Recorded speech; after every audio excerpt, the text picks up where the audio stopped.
எங்கட இந்த ஈழத்தமிழ் தலைமுறையை ஒரு 10 வருடங்களுக்கு கோப்பை கழுவுற வைக்கிற ஒரு தலைமுறையா நாங்க வச்சுக்கொள்வோம்னு சொல்லி சொன்ன அந்த இடத்துல இன்றைக்கு வரைக்குமே நிறைய சிங்கள மக்களுக்கும் சிங்கள இளைஞர்களுக்கும் இங்க என்ன நடந்ததுன்றதே தெரியாத ஒரு சூழ்நிலையில தான் அதிகமா இருக்கிறார்கள். கனடாவினுடைய பாராளுமன்றத்துக்குள்ள போயிருக்கிறோம், ஆஸ்திரேலியாவினுடைய பாராளுமன்றத்துல போயிருக்கிறோம், யூகேனுடைய பாராளுமன்றத்துல போயிருக்கிறோம், சுவிட்சர்லாண்டினுடைய பாராளுமன்றத்துல போயிருக்கிறோம். எங்களுக்காக குரல் கொடுக்கறதுக்காக அங்க ஒரு மாபெரும் சக்தியை உருவாக்கி இருக்கிறோம். ஈழத்தமிழர்களா நாங்க எல்லாருமே பெருமைப்பட வேண்டிய ஒரு விடயமா இந்த விஷயம் இருக்குது. 16 வருடங்கள் கடந்தும் இன்றைக்கு வரைக்கும் ஒரு போராடி எங்களுக்கான வாழ்க்கையை வாழ வேண்டிய ஒரு சூழ்நிலையில தான் நாங்க ஈழத்துல வாழ்றோம்ன்றது மட்டும் மறுக்க முடியாத ஒரு உண்மை என்று சொல்லி எங்களால் உறுதியா சொல்ல முடியும்.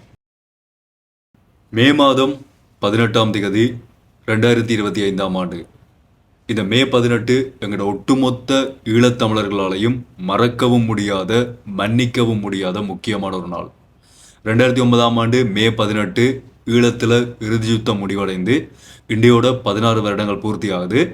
இந்த 16 வருடங்கள் பூர்த்தியாகிற இந்த நாளில் இந்த இறுதி யுத்தத்தில் கடைசி வரைக்கும் இருந்து இந்த யுத்தத்தினுடைய வடுக்களையும் ரணங்களையும் வலிகளையும் சுமந்தவன் என்ற ஒரு வகையில் இந்த 16 வருடங்கள் கடக்கும்போது எங்களோட ஈழத்தமிழர்களினுடைய வளர்ச்சிகள் நிறை குறைகள் எப்படி இருக்கின்றத ஒரு பகுதியாக மட்டும் உங்களோட பகிர்ந்து கொள்ளலாம் நினைக்கிறேன். நிறைய துறைகளில் நாங்கள் வளர்ச்சி அடைஞ்சிருக்கிறோம், நிறைய துறைகளில் வளர்ச்சி அடைய வேண்டிய இடத்துல இருக்கிறோம். அதே மாதிரி இன்னுமே திட்டமிடப்பட்டு வீழ்த்தப்பட்டு கொண்டும் இருக்கிறோம். அப்படி நாங்கள் இருக்கக்கூடிய இந்த நிலைமை இந்த 16 வருடங்கள் எப்படி இருக்கின்றதை தான் உங்களோட பகிர்ந்து கொள்ள போகிறோம். என்னன்றதை ஒவ்வொன்றா முதல்ல இருந்தே பார்க்கலாம். அனைவருக்கும் வணக்கம், நான் உங்கள் BK கரிகாலன். முதல்ல 2009 யுத்தத்தில் எங்களுக்காக போரிட்டு எங்களினுடைய தமிழ் மக்களாக உயிர் நீத்த அத்தனை ஈழத்தமிழர்களுக்கும் எங்களினுடைய ஆழமான பிரார்த்தனைகளை செய்து கொண்டு இந்த 2009ஆம் ஆண்டு யுத்தம் நடக்கும்போது எனக்கு 9 வயது. நீங்கள் நிறைய பேர் கேட்குற ஒரு கேள்வி நீங்கள் இலங்கையிலையா இருக்கிறீங்க, இன்னுமே நீங்கள் நிறைய பேர் நான் வெளிநாட்டில் இருக்கிறேன்னு சொல்லி நினச்சி கொண்டு இருக்கிறீங்க. நான் அங்கே எல்லாமே இல்லை, இதே எங்களோட ஈழத்தமிழ் மண்ணில் கடைசி வரைக்கும் யுத்தத்தை பார்த்த ஒரு இளைஞன் தான் நான். அப்போ எனக்கு 9 வயசு. அதுக்கு பிறகு இப்போ கொஞ்சம் கொஞ்சமாக நாங்கள் படிப்படியாக ஓரளவுக்கு நாங்கள் ஈழத்திலிருந்து வளர்ந்து வந்து கொண்டிருக்கிறோம். முதலாவது எங்களுக்கு ஒரு மிகப்பெரிய குறையாக நாங்கள் பார்க்குற விஷயம் என்னென்னு சொன்னால், ஒட்டுமொத்த ஈழத்தமிழர்களாகவுமே நாங்கள் குறையாக பார்க்குற விடயம் என்னென்னு சொன்னால், இந்த 2009ஆம் ஆண்டு யுத்தம் நடக்கும்போதும் சரி, இல்லாட்டி அதுக்கு முதலும் சரி, அதிகமான எங்களோட தமிழ் மக்கள் எங்களோட இலங்கையை விட்டு வெளியே போயிருந்தார்கள். ஈழத்தை விட்டு வெளியில் போகும்போது நிறைய நாடுகளுக்கு, இப்போ சொல்லப்போனால் ஒட்டுமொத்தமாக உலகத்தில் இருக்கக்கூடிய பெரும்பாலான அனைத்து நாடுகள்லையுமே எங்களோட ஈழத்தமிழ் மக்கள் அங்கே போய் தங்களுடைய முயற்சியால் வளர்ச்சி அடைஞ்சு இன்றைக்கு எல்லா துறைகள்லையுமே பெரிய பெரிய பதவிகளில் பெரிய பெரிய நிலைமைகளில் இருந்து கொண்டிருக்கிறார்கள். அந்த மாதிரி எந்தெந்த நாட்டுக்கோ மொழி தெரியாமல் யார் இனமன்றதே தெரியாமல் வேறு வேறு நாடுகளுக்கு போன எங்களோட தமிழ் மக்கள் எங்களோட பக்கத்தில் இருக்கிற தொப்புள் கொடி உறவுன்னு சொல்லப்படுற இந்தியாவில் தமிழ்நாட்டுக்கும் எங்களோட தமிழ் மக்கள் போயிருந்தார்கள். யாருண்டே தெரியாத, மொழி தெரியாத, எங்கிருந்து இவர்கள் வாரார்கள் என்று தெரியாத எல்லா நாட்டிலையுமே எங்களை ஏற்றுக்கொண்ட அனைத்து உலகமும் தொப்புள் கொடி உறவாக நம்பி வந்த இந்தியாவில் தமிழ்நாட்டில் இன்றைக்கு வரைக்கும் நாங்கள் அகதிகளாகவும் அதே நேரத்தில் ஒரு விதமான வேற்று கண்ணோட்டத்தோடையும் தான் இன்றைக்கு வரைக்குமே நாங்கள் பார்க்கப்பட்டு கொண்டிருக்கிறோம். அங்கே இருக்கக்கூடிய அகதிகளாக இருக்கக்கூடிய எங்களோட தமிழ் மக்களாக இருக்கட்டும் சரி, இல்லாட்டி இன்றைக்கு வரைக்கும் நாங்கள் இந்தியாவுக்கு போகும்போது தமிழ்நாட்டில் எங்களை பார்க்கக்கூடிய முறைமையாக இருந்தாலும் சரி எப்போவுமே வித்தியாசமாக தான் இருக்குது. முக்கியமாக தமிழ்நாடு விமான நிலையத்தில் இமிக்ரேஷன் எல்லாம் பார்க்கக்கூடிய நிலைமை வித்தியாசமாக தான் இருக்குது. இது தமிழ்நாட்டில் நீங்கள் நிறைய பேர் இதுக்காக கவலைப்படுவீங்க, ஆனால் சொல்ல வேண்டிய ஒரு கடமைக்காக நான் சொல்கிறேன். எங்களோட வருத்தமாக இருக்கிறபடியாக அதை நான் உங்களோட பகிர்ந்து கொள்கிறேன். ஏனைய நாடுகள் எல்லாத்துலேயுமே எங்களுக்கான அங்கீகாரம் கொடுக்கப்பட்டு அங்கே எங்களோட அரசியல் உரிமை வரைக்கும் அந்த நாடுகளில் கொடுக்கப்பட்டிருக்குது. ஆனால் இன்றைக்கு வரைக்கும் தமிழ்நாட்டில் எங்களை மக்களாக கூட ஏற்றுக்கொள்ளாத ஒரு நிலைமை தான் மிகவும் கவலைக்குரிய நிலைமையா இந்த 16 வருடங்கள் கடந்தும் இப்போ வரைக்குமே தொடர்ந்து கொண்டிருக்குது. அடுத்த விடயம் என்னென்னு சொன்னால், இந்த 16 வருடங்கள் யுத்தம் முடிவடைந்ததுக்கு பிறகு யுத்தம் நடந்த எங்களோட ஈழத்தமிழ் மண்ணினுடைய வளர்ச்சின்றது இந்த 16 வருடத்தில் ஒரு மிகப்பெரிய ஒரு வளர்ச்சி. அது அபிவிருத்தியிலையாக இருந்தாலும் சரி, இல்லாட்டி மக்கள் மத்தியில், கல்வியில், பொருளாதாரத்தில் எல்லாத்துலேயுமே இது யுத்தம் நடந்த மண்ணாண்டு கேட்குற அளவுக்கு எங்களினுடைய ஈழத்தமிழர்களுடைய முயற்சியால் இன்றைக்கு 16 வருடங்களில் திரும்பவும் இதே ஈழத்தமிழ் மண்ணில் நாங்கள் தலை நிமிர்ந்து நிற்கிறோம். எங்களுக்கான ஒரு உரிமையை பெற்றுக்கொள்ளக்கூடிய வகையில் நாங்கள் தலை நிமிர்ந்து நிற்கிறோம். அதுக்கு உண்மையிலேயே ஈழத்தமிழர்களாக நாங்கள் எல்லாருமே பெருமைப்பட வேண்டிய ஒரு விடயமாக இந்த விஷயம் இருக்குது. அதே மாதிரி தான் வெளிநாடுகள்லையும் எத்தனையோ நான் ஆரம்பத்தில் சொன்ன மாதிரி பேர் தெரியாத ஊர் தெரியாத இடங்களுக்கு எல்லாமே போய் இன்றைக்கு அந்த நாட்டினுடைய அரசியலில் நாங்கள் கால் பதிச்சிருக்கிறோம். எங்களுக்காக குரல் கொடுக்கறதுக்காக அங்கே ஒரு மாபெரும் சக்தியை உருவாக்கி இருக்கிறோம். அதை செய்தும் காட்டியிருக்கிறோம் இந்த வருடம். இந்த மாதிரி நிறைய துறைகளில் வெளிநாடுகள்லையும் எங்களுடைய ஈழத்தமிழர்களுடைய வளர்ச்சின்றது ஒரு அளப்பரிய வளர்ச்சியாக, எதிர்பார்க்காத வளர்ச்சியாக எங்களால் பார்க்கக்கூடிய மாதிரி இருக்குது.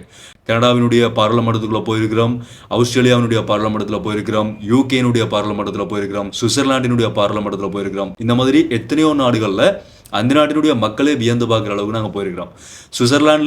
சுவிட்சர்லாண்டினுடைய அரசாங்கம் நாங்கள் அகதிகளாக போகும்போது அந்த அரசாங்கம் எங்களை நினைச்ச ஒரு விடயம் என்னென்னு சொன்னால், நான் கேள்விப்பட்ட ஒரு விடயம் என்னென்னு சொன்னால், அந்த அரசாங்கம் எங்கட இந்த ஈழத்தமிழ் தலைமுறையை ஒரு 10 வருடங்களுக்கு கோப்பை கழுவுற வைக்கிற ஒரு தலைமுறையாக நாங்கள் வச்சுக்கொள்வோம்னு சொல்லி சொன்ன அந்த இடத்துல 2வது தலைமுறையிலேயே நாங்கள் தலை நிமிர்ந்து இன்றைக்கு சுவிட்சர்லாண்டினுடைய பாராளுமன்றம் வரைக்கும் போயிருக்கிறோம். அந்த நாட்டினுடைய அதிகாரிகளே இந்த விடயத்தை சொல்லியிருக்கிறார்கள், உங்களை நாங்கள் 10 தலைமுறைக்கு தொடர்ச்சியாக கோப்பை கழுவுற அடிமையாகவே வச்சிருக்கோம்னு சொல்லி நினைச்சினாங்க. ஆனால் நீங்கள் 2 தலைமுறையில் வளர்ந்து எங்களினுடைய சமமான வளர்ச்சிக்கு நீங்கள் போயிருக்கீங்கன்னு சொல்லியிருக்கிறார்கள். அந்த மாதிரி எல்லா இடங்கள்லையுமே எல்லா நாடுகள்லையுமே எங்களினுடைய இந்த ஈழத்தமிழ் மக்களினுடைய முயற்சியால் தான் இன்றைக்கு நாங்கள் அவ்வளவு தூரம் வளர்ந்து நிற்கிறோம். என்னதான் எங்களினுடைய நாங்கள் பிறந்த இந்த தாய் மண்ணில் எங்களுக்கான உரிமைகள் மறுக்கப்பட்டு இன்றைக்கு வரைக்குமே தொடர்ச்சியான அழுத்தங்களும் தொடர்ச்சியான நிராகரிப்புகளும் இருந்தாலும் வெளிநாடுகளில் புலம்பெயர் நாடுகளில் எங்களுக்காக குரல் கொடுக்கக்கூடிய சக்தியாக நாங்கள் நிற்கிறோம்ன்றது உண்மையிலேயே மனதுக்கு ஒரு கொஞ்சமாவது ஆறுதலை தரக்கூடிய ஒரு விடயமாக தான் இருக்குது. அடுத்த கட்டம் இப்போங்கட இந்த தாய் மண்ணில் இருக்கக்கூடிய விடயங்கள் என்னென்னு சொல்லி பார்த்தோம்னு சொன்னால், இந்த 16 வருடங்கள் முடிவடைந்ததுக்கு பிறகும் நாங்கள் போராடினது எங்களுடைய உரிமைக்காக, உணர்வுக்காக, நாங்கள் சுதந்திரமாக ஒரு மண்ணில் வாழ்கிறதுக்காக. உலகே ஆண்ட ஒரு மானுட கூட்டம் உயிர் வாழ கேட்டது தனி சுதந்திர தேசம். இன்றைக்கு வரைக்கும் அந்த சுதந்திர தேசம் கிடைக்காமத்தான் இதே ஈழத்தாய் மண்ணில் நாங்கள் வாழ்ந்து கொண்டிருக்கிறோம். அதே இன்றைக்கு வரைக்கும் எப்படி ஆரம்ப காலகட்டங்களில் உரிமைகள் மறுக்கப்பட்டதோ இன்றைக்கு வரைக்கும் வெளிப்படையாக இல்லாமல் மறைமுகமாக நிறைய இடங்களில் நாங்கள் தொடர்ச்சியாக நிராகரிக்கப்பட்டு கொண்டே தான் இருக்கிறோம். அதுக்கு சிறந்த ஒரு உதாரணம், நான் படித்த என்னுடைய ஊடக கல்வி தெற்காசியாவினுடைய ஒரு மிகப்பெரிய நிறுவனத்தில் இன்றைக்கு வரைக்கும் மறைமுகமாக தமிழ் ஊடகத்துறைக்குள்ளே வரக்கூடிய இளைஞர்கள் மறுக்கப்பட்டு கொண்டிருக்கிறார்கள். நான் நிச்சயமாக மிக விரைவிலேயே அது என்ன விடயம்ன்றதை நான் உங்களுக்கு சொல்லுவேன். அந்த மாதிரி நிறைய இடங்களில் இன்றைக்கு வரைக்கும் எங்களோட தமிழ் மக்கள் தொடர்ச்சியாக நிராகரிக்கப்படுறதும் இங்கே தொடர்ந்து கொண்டே தான் இருக்குது. அதே மாதிரி அபிவிருத்திகள்லையும் எங்களுக்கான பிரச்சனைகள் அழுத்தங்கள் வந்து கொண்டே தான் இருக்குது. புதிய ஆட்சி மாற்றங்களில் எங்களுக்கான நல்ல ஒரு தீர்வுகள் கிடைக்கும், தொடர்ச்சியாக எங்களுக்கான ஒரு விடிவு காலம் கிடைக்கும்னு சொல்லி எதிர்பார்த்த இடத்துல இப்போ கடைசியாக நடக்கக்கூடிய சில செயற்பாடுகளை பார்க்கும்போது அந்த நம்பிக்கையும் கொஞ்சம் கொஞ்சமாக இல்லாமல் போகிற மாதிரி தான் ஒரு பக்கமாக பார்க்கக்கூடிய மாதிரி இருக்குது. இந்த மாதிரி நிறைய விடயங்களில் எங்களோட ஈழத்தமிழ் மண்ணில் இன்றைக்கு வரைக்குமே திரும்பவும் எங்களோட உரிமைக்காகவும் எங்களுடைய வாழ்க்கைக்காகவும் நாங்கள் போராடக்கூடிய ஒரு சூழ்நிலை தான் இன்னொரு பக்கமாக எங்களோட ஈழத்தமிழ் மண்ணிலையும் இருந்து கொண்டிருக்குது. பொருளாதாரத்தில் நாங்கள் வளரக்கூடாதுன்றதுக்காகவே திட்டமிட்ட தடைகள் ஏற்படுத்தப்பட்டு கொண்டிருக்குது. ஸோ 16 வருடங்கள் கடந்தும் இன்றைக்கு வரைக்கும் ஒரு போராடி எங்களுக்கான வாழ்க்கையை வாழ வேண்டிய ஒரு சூழ்நிலையில தான் நாங்கள் ஈழத்தில் வாழ்கிறோம்ன்றது மட்டும் மறுக்க முடியாத ஒரு உண்மை என்று சொல்லி எங்களால் உறுதியாக சொல்ல முடியும். இதை நீங்களும் எல்லாருமே ஏற்றுக்கொள்வீங்கன்னு சொல்லி நான் நம்புகிறேன். இன்றைக்கு வரைக்குமே நிறைய சிங்கள மக்களுக்கும் சிங்கள இளைஞர்களுக்கும் இங்கே என்ன நடந்ததுன்றதே தெரியாத ஒரு சூழ்நிலையில தான் அதிகமாக இருக்கிறார்கள். தமிழ்நாட்டில் கூட தமிழ் மக்களுக்கு எங்கட தொப்புள் கொடி உருவான நினைச்ச இந்திய தமிழர்களுக்கு கூட இங்கே என்ன நடந்தது நிறைய பேருக்கு சரியாக தெரியலை. அதை எப்போ புரிஞ்சு கொள்வார்கள்ன்றதும் எங்களால் சரியாக சொல்ல முடியலை. ஏன்னா இந்த மே 18 நாள் வரும்போதெல்லாம் சமூக ஊடகங்களை பார்க்குற சில சிங்கள இளைஞர்களினுடைய கருத்துக்களும் அவர்களுடைய கேலி கிண்டல்களையும் பார்க்கும்போது அவ்வளவுக்கு மனம் வலிக்குது. இவ்வளவுக்கு மனிதாபிமானம் இல்லாதவர்களாக தான் இவர்கள் இருக்கிறார்களான்றதை தான் எங்களால் பார்க்கக்கூடிய மாதிரி இருக்குது. பொறுத்திருந்து பார்க்கலாம். எல்லாத்துக்குமே காலம் பதில் சொல்லும், காலம் பதில் சொல்லி கொண்டும் இருக்குது.